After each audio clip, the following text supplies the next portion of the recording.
This morning, the 98th Academy Award nominations were dropped. Who was nominated? What do I think about it? Let's talk about it.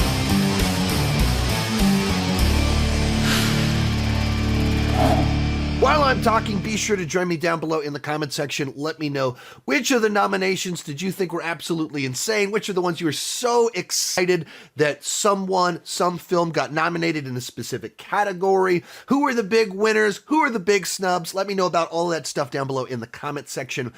Also, I recorded this as a live stream over onto my Patreon page, so there's going to be a few of their thoughts kind of thrown up on the screen throughout this video.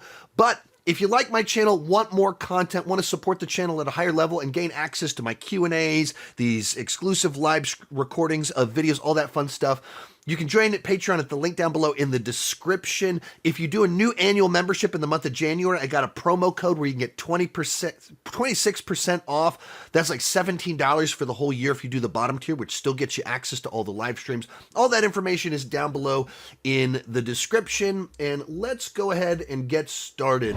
The vampire blockbuster Sinners led the pack with 16 nods. That's the most any movie has ever received in the 98 years. They've been doing this for the Oscars. Yeah, such a great movie, too. If you haven't seen it, definitely want to watch it. All right, so now you have seen Sinners. Do you think it deserved all those 16 noms? It deserves an awful lot of love. We were supposed to be on your show earlier, a couple weeks back when you were sick, and I was out in California for Critics' Choice. And I went home from Critics' Choice, and the first thing was, I need to rewatch Sinners. So went home and rewatched Sinners. I was like, man, this is such a good movie. So I'm just excited they got a ton of love in a bunch of different categories. I'm just going to kind of go through the different categories. The website is alphabetical. I'd like to end with director and best picture, so we'll do a little bit of skipping around here to be some of the bigger categories, some of the smaller categories, all of that fun stuff. So kicking things off, actor in a leading role. We'll start with one of the big ones. 3 of these people seemed pretty well locked in, but none of these were really big surprises to me. Timothy for Marty Supreme, Leonardo for One Battle, Ethan Hawke for Blue Moon, Michael B. Jordan for Sinners, and Wagner for The Secret Agent. I believe these are the same nominees that Critics' Choice, the big voting group that I'm in, the award show I attended a few weeks back. I think these are the exact same nominees. So no real surprises in here. Michael, Leo, and Timothy were the 3 that were pretty well locked, but the other 2 are the same names I've been seeing a lot of. No real surprises in here. I feel Timothy's the front runner. I'd give it to Michael B. Jordan right now if it was me. I rewatched Sinners, and he played 2 characters, and one of them is 2 characters inside of the one character. A lot of subtlety, a lot of swagger, but also a lot of emotion. So that's where I'd give my vote on that one, but no real surprises here. Joel Edgerton was someone that was kind of in the chat for it. There was some discussion of Dwayne "The Rock" Johnson, but the way things have kind of played out, this looks like what a lot of the other people have nominated. Actor in a supporting role. We got Benicio del Toro, One Battle, Jacob for Frankenstein, Delroy Lindo for Sinners. I think I saw that is his first Oscar nomination, which kind of surprised me a little bit. Because my wife talked with him in Critics' Choice. Whenever I walked up to talk to Gabrielle Luna, the first person I ever interviewed, and I botched it, when I was walking up to talk to him, Delroy Lindo was standing there and my wife talked to him. Sean Penn for One Battle and Stellan for Sentimental Value. The big surprise in there was Delroy, I think. I don't think he'd had a lot of chatter, but the 2 for One Battle, everyone is assuming that. Likewise, Jacob for Frankenstein, another one with a lot of chatter. Stellan for Sentimental. All of those ones, I think Critics' Choice had all of them nominated, but it was that 5th slot that was a bit of a question mark as to where it's going to go. Looks like Delroy Lindo got it. Very excited about that. So, and then I guess Paul Mescal not getting nominated on the last one is a little bit of a snub in there of sorts, or a bit of a surprise for some people. We got actress in a leading role. Jessie Buckley for Hamnet, Rose for If I Had Legs, Kate Hudson for Song Sung Blue. I didn't know she got the nomination. Very excited that she got the nomination there. She's great in that movie.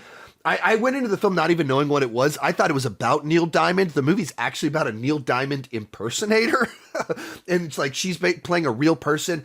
She does such a good job of playing this person that's charming but has some mental health stuff kind of going on, goes through some crazy stuff. I didn't realize it was based on her true story either when I was watching. It was like, this is a bit overcooked. This is a bit over the top. No, that really happened to her, and she does such a good job. Like, she's so happy. That's the nomination I'm happy about, because it was a little bit of a wild card. Renee for Sentimental Value, of course, and then Emma for Begonia. 4 of those were people that were nominated by Critics' Choice and other groups. Kate wasn't nominated at the Critics' Choice, so very happy that she got the nomination here. I don't feel like there's an obvious front runner here. I think it's a little bit, it could go any way on this category. So, which is kind of exciting when you see that. Some people saying Ava for Sorry Baby is a snub. No Cynthia Erivo for Wicked. For Wicked. Yeah, I wasn't expecting too much there. Chase is the snub. I have so many subscriptions, streaming services, food services, software services. Some of them are annual subscriptions that are hundreds of dollars, and they happen over and over again. It adds up quick. There's so many times I've signed up for some subscription in order to do one specific project, and then I completely forgot about it and kept paying for it. And Rocket Money is one of those tools that has helped me rein in my accidental spending and get control of my finances. Rocket Money is a personal finance app that helps find and cancel your unwanted subscriptions, monitor your spending, and helps lower your bills so you can grow your savings. When I first started using Rocket Money, I realized I had 2 different subscriptions to one of the big streaming services. You can easily see all of your recurring monthly subscriptions in Rocket Money. Rocket Money has the ability to cancel subscriptions within the app with just a few taps, saving time and avoiding charges. Their dashboard also consolidates checking, savings, loans, and investments into a single dashboard to give users a clear view of their financial picture. It's a new year. It's a great time to try and get a grip on your finances. Rocket Money has helped me do that, and it can help you too. Let Rocket Money help you reach your financial goals. Join at rocketmoney.com/Chandler. That's rocketmoney.com/Chandler. rocketmoney.com/Chandler. Actress in a supporting role. We got Elle Fanning, Sentimental Value, Inga, Sentimental Value, Amy for Weapons. That's very exciting. I was wondering, would the Academy go for Weapons? They did.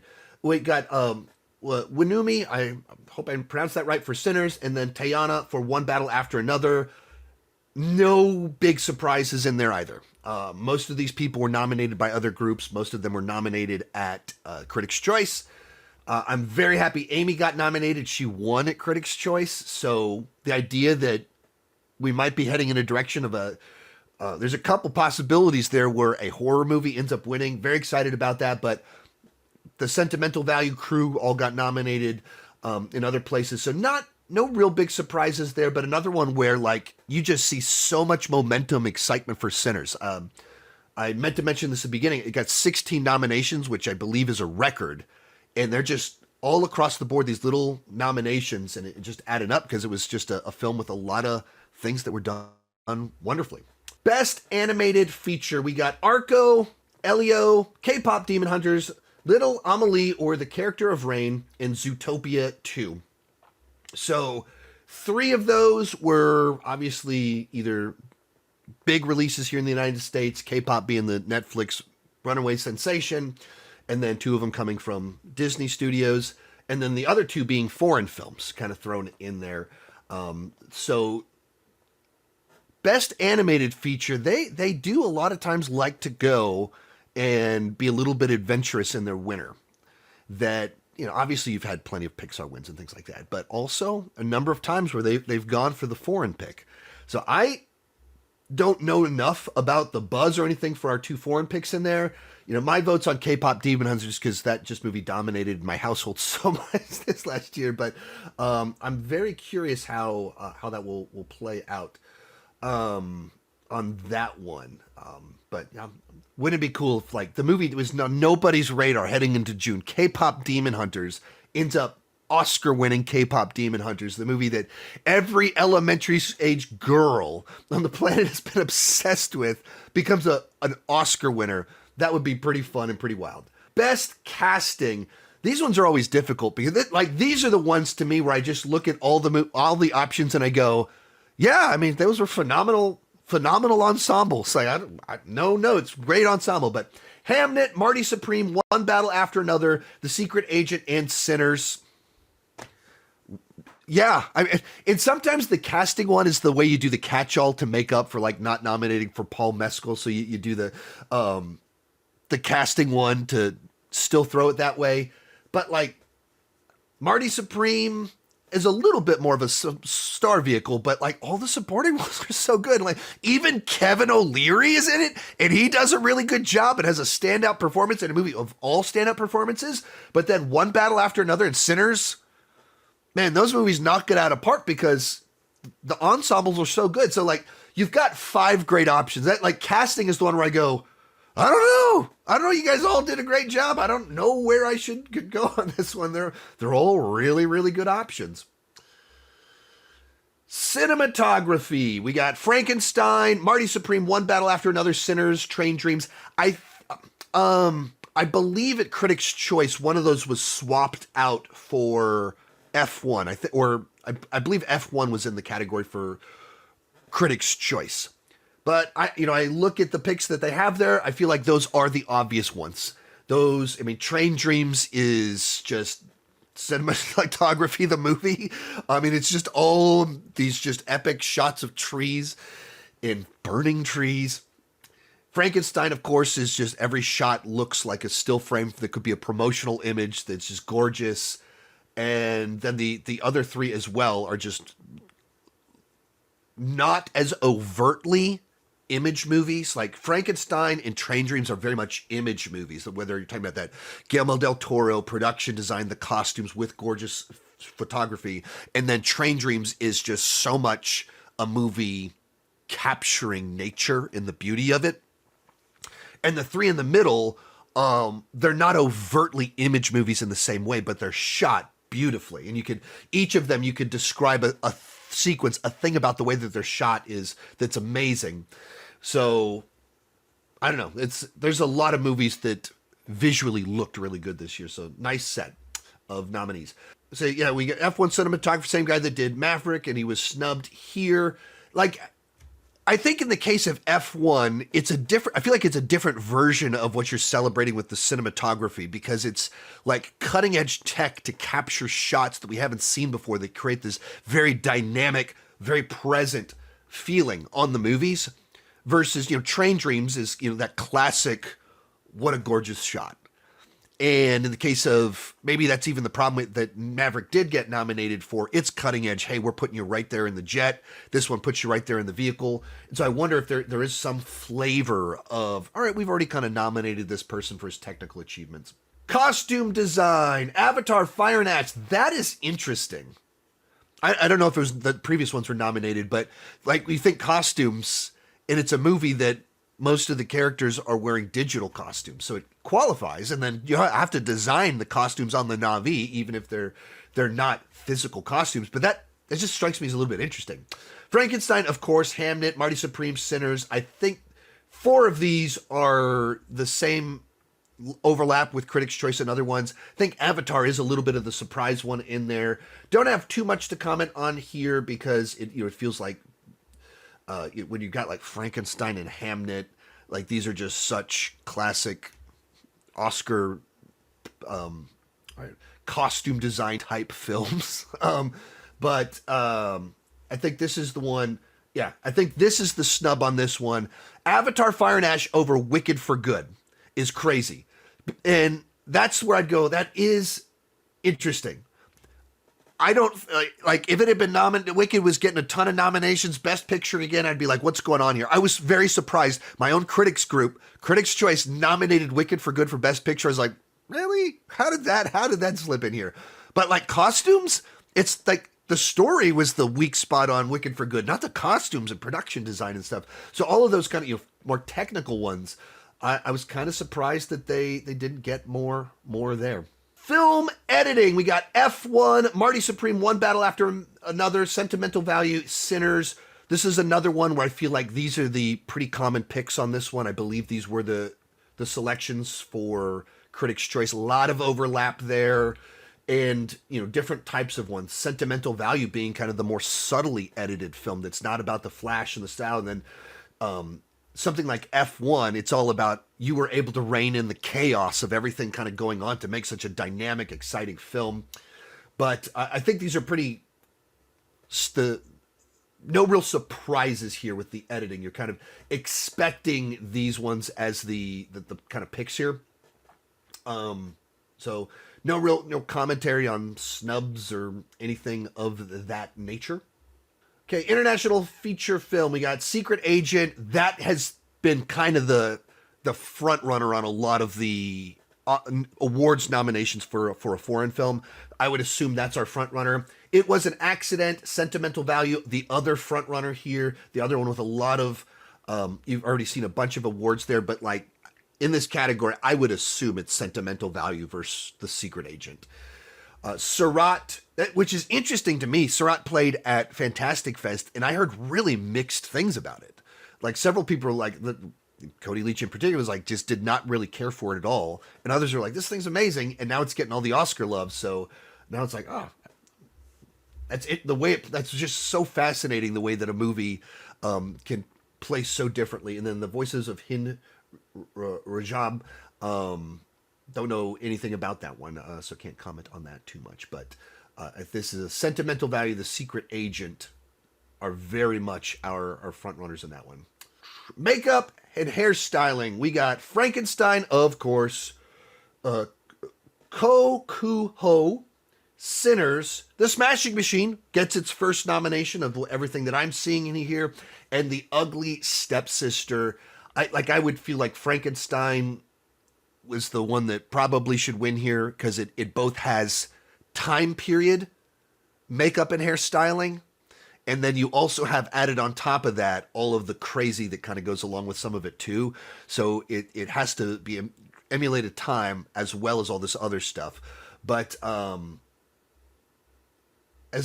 think The Smashing Machine convinced me that wasn't Dwayne "The Rock" Johnson. So it's pretty impressive in that regard, in a much more grounded version of it than Frankenstein. And then of course in here, this is another one where no Wicked. There was no love for Wicked this year. As much as it felt, I don't want to call it overpraised, might be the wrong word for it, but it got a lot of love last year that was kind of surprising. And it's almost like the counterbalance this year of the movie that isn't as good, but in these categories, it's just as good. Like in the makeup design, production design stuff, like it's just as good. It's still shut out. Best Music Original Score. We've got Sinners, One Battle After Another, Hamnet, Frankenstein, Begonia. I'll call I don't know if I've called a snub in here. I'm calling F1 snub right here. That when I think about the movie, that when I rewatched it, like when the movie started, the score kicked out, I was like, yes, classic, one of these scores. And then rewatching it once again a month back was like, once again, man, yes, this is my kind of score, F1. F1 was my pick for best score, but it seems like, generally speaking, people like something different from their scores these days than what I like.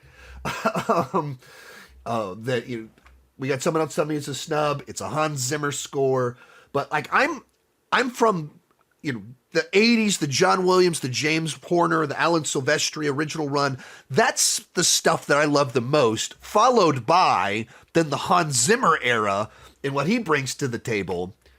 And then more recently, I don't know, scores are not quite as overt. They're not as hummable. They're more atmospheric. They're more sound design, things like that. And I just love the very melodic, the very memorable, just sticks in your head kind of ones of the past. And so I'm on a different page than a lot of other people on this one. But F1 for me is the obvious snub there.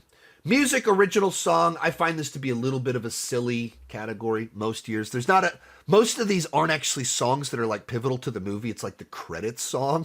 Like at Critics' Choice, they nominated the Ed Sheeran song, and it's like, Ed Sheeran had a song in F1? What are you talking about? And I rewatched the movie. I was like, oh, okay, that's right. In the credits, the credits song is not the same thing as Golden in K-pop Demon Hunters. But we got Dear Me from the Diane Warren film, Golden from, of course, K-pop Demon Hunters, I Lied to You from Sinners, that's one that ties into the movie. Sweet Dreams of Joy, Viva Verde. I'm not familiar with that one. And then Train Dreams from Train Dreams. That's a credit song. It's like, so like in my like couple of these, I didn't see the project, and then like I Lied to You and Golden. That feels like the obvious race, kind of which way you want to go with it. I just so feel you have to go Golden because it literally dominated pop culture, and it's an amazing song, and it made people love K-pop in a way that a bunch of people that didn't know about K-pop ever did before. But if you give it to I Lied to You, I'm not complaining one bit. What equally amazing song, ties into the story, and it's so pivotal to so much of what's going on there. But another category, no Wicked. Wicked, once again, shut out.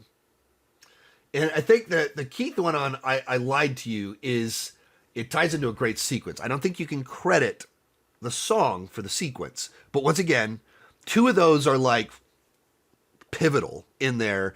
And then you're having credit songs. They're so categorically different in my mind. Train Dreams versus the two I keep talking about. They're so categorically different in my mind. Production design. We got Frankenstein, of course. Hamnet, of course. Marty Supreme, One Battle After Another, Sinners. I feel like this is... There's a number of these that I feel like they're pretty safe picks that are in almost everyone nominating the same movies, and that's the case here. I think this is the same thing. Very close to what Critics' Choice nominated. I'm probably going Frankenstein for me if I'm voting on this one. And then Sinners probably, but I had someone message me about, Fantastic Four maybe should have been nominated here. I would have been okay with that. Fantastic Four doesn't need anything out of technical nominations, but production design, that's what that movie knocked out of the park, was just really cool, memorable sets and environments. So maybe that one should have been there. For sound, we got F1, of course, Frankenstein, One Battle After Another, Sinners, Surat. I think F1 is one of those movies that is just jam-packed with just sound and making you feel like you're in the car. You got to have that. Sinners is so much of the combination of music plus horror plus environment. But, I mean, all of these are just top-notch movies in their own way. Warfare is snubbed on sound. Yes, that is correct. Warfare... it's a movie that is all about just putting you in a place. And these little, in the experience of these soldiers that they get their bell rung, and so there's buzzing in their ears, and then you start to fade as their sound hearing comes back through different frequencies. Absolutely, Warfare is a snub on that one. I'll call that one. Yeah. Visual effects. I wonder who's going to win visual effects. Avatar, F1, Jurassic World, The Lost Bus, Sinners. The surprise one in here is The Lost Bus, because this feels like I don't know what that movie is. I haven't heard buzz. I didn't have that movie listed on any of my stuff to try and watch it for any of my nominations, and so it's like a movie that was like a complete blind spot in a category like visual effects that tends to be movies with a budget to be able to pull off the stuff that looks amazing, and so to have kind of one sneak in there was like, oh, I missed that one. Oh, it's kind of interesting there. All right, this is right. A Lost Bus is the McConaughey movie. That's right. What interesting. I had no clue that now you say the McConaughey movie, I'm like, oh yeah, okay, yeah, I saw that. It was I had no clue that it could possibly be in a category like this. That is so what, really? Huh? But on visual effects, I mean, it has to be Avatar. You're crazy if you don't give it to Avatar. Obviously, and all these movies looked great. Gareth with Jurassic World, you just had for all the movie's problems, it looks amazing. F1, flawless VFX, but Avatar is creating an entire planet that's utterly believable. How is How to Train Your Dragon not on visual effects? I mean, I think it has the problem of falling in the same category of almost all big spectacle movies, that they all kind of look great. And I think one of the problems you run into with How to Train Your Dragon is that you have a photorealistic dragon. It's designed to look cartoony, which is why it actually looks amazing, is because they made a cartoon look believable and real. But also, if you think of the way some of these things tend to be lean, I that would be my guess on that one. Someone says Superman not here. I'm not surprised by that. I think there's a lot of, I don't know, they're questionable, not bad, but just not quite 100% I buy into it. All right, I think we only have 4 more categories. We got writing, directing, and best picture, so strong finisher. On writing, we got Begonia, Frankenstein, Hamnet, One Battle After Another, Train Dreams for adapted screenplay.